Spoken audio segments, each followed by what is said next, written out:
ftehim kollettiv ġdid tal-ħaddiema tal-MIA, xi tfisser dan il-ftehim? Di ġurnata importanti ħafna l-MIA u l-impjegati kollha tagħha. Il-collective agreement jagħti stabilità għal 5 snin li ġejjin, jagħti wkoll benefiċċji aħjar għall-impjegati kollha. Ovvjament l-impjegati u l-MIA għaddejna minn żmien diffiċli ħafna, mhux daqshekk żmien ilu issa qed naraw l-investiment tagħna jikber ma wkoll inkomplu ninvestu fin-nies tagħna biex inkomplu nagħtu servizz aħjar u nkomplu nkabru l-operat tagħna.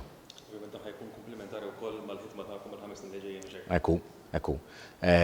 Nistana huma kerġa' ngħid biċċa importanti ħafna mill-puzzle tagħna. Fl-aħħar mill-aħħar jista' jkollok l-aħjar infrastruttura, però jekk m'għandekx in-nies motivati biex jagħmlu dan ix-xogħol kollu inutli. Ġifieri għalija importanti li kemm ninvestu fin-nies tagħna kif ukoll ninvestu fl-infrastruttura tagħna. Rrid ukoll nirringrazzja kemm il-Workers Union u UHM għall kooperazzjoni tagħhom f'dawn in-negozjati. Naħseb illi kulħadd ra l-impjegat bħala l-iktar ħaġa importanti f'dawn in-negozjati u bekk wasalna ftehim pjuttost malajr ħanajtek. Ftehim kollettiv ġdid tal-ħaddiema tal-MIA. Sandro, l-ewwel kumment tiegħek intu bħala union x'ħidma sar ta' dan il-ftehim?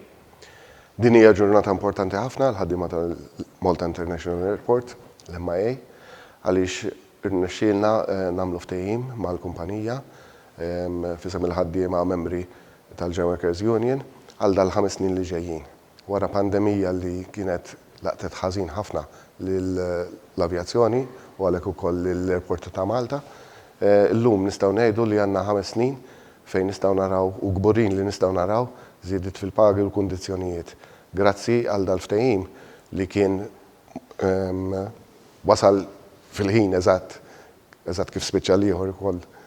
Bi kburin ngħidu li issa l-ħaddiema jistgħu iħarsu l-qudiem għal dal-5 snin u igawdu minn dawn il-kondizzjonijiet ġodda.